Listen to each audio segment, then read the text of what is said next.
Байцгаана уу? Онлайн програмынхаа бараа бүртгэлцэстэй хамтдаа танилццгаая.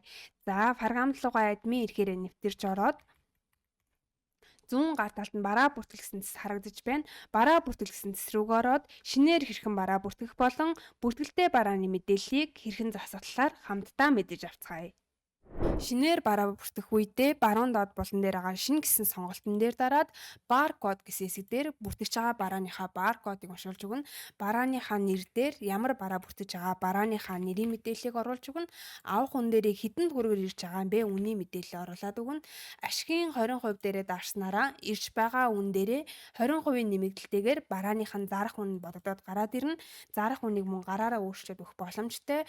За, бүлгийн доошоо харсан сумдад дарснараа бүртгэлтэй байгаа бүлгийн мэдээллүүд нь гараад ирнэ. Энэчнээс хүссэн бүлэг рүүгээ хариалагдаад өгөх боломжтой. За, шинээр бүлэг үүсэх тохиолдолд нэмэгдээрээ дараад ямар бүлэг үүсгэж байгаа бүлгийнхаа нэрийн мэдээллийг оруулж өгөөд хадгалах дээр дарна. Хэмжих нэгжийнхаа доошоо харсан суман дээрээ дарснараа энэхүү бүртгэж байгаа бараа нь ширхгээр борлуулах уу, килограмм, метр, хайрцаг, боодлоор борлуулах уу гэдгээ сонгож өгнө. Жишээ нь килограмм гэдгийг сонгож өгснөөрөө дарах үн дээрээ 1 кг-ийнхаа үнийн мэдээллийг оруулж өгнө.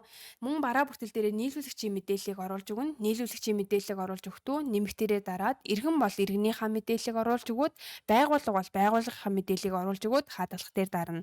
За, нийлүүлэгчийн мэдээллийг бараа бүртгэл дээрээ бүртгэж өгснөөрөө татан авалт хийх болон тайлангийн мэдээллийг харахад хэлбэр болно. Нэгдсэн ангиллалаа сонгож өгөөд нүүд тооцох бараа болон нүүд чөлөөлөх нүүд тэг тооцох бараа юу гэдгийг сонгож өгөөд хадгалах дээрээ дарна.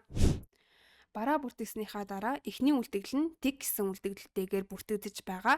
Эхний үлдэгдэл нь энэхүү бараа бүртгэхэд дэлгүүр дээрээ нийт хэдэн тоо ширхэг үлдэгдэлтэй байсан бэ гэдэг тоогоо оруулж өгөөд хадгалах дээр дарна. Мөн шинийн хажуудлын дээшээ харсан суман дээр дарахад бараа бүртгэл хэсэг нь томрогдож гарч ирнэ. За, хэрвээ аригт тамхи гээд нийслэл хотын албан татвартай бараа бүртгэж байгаа тохиолдолд инхаат гэдгийг идэвхтэй болгож өгөөд хадгалах дээр дарна. За, тамхины төрөл бол тамхины төрлөөс, архины төрөл бол архины төрлөөс сонгож өгөөд хадгалах дээр дарна.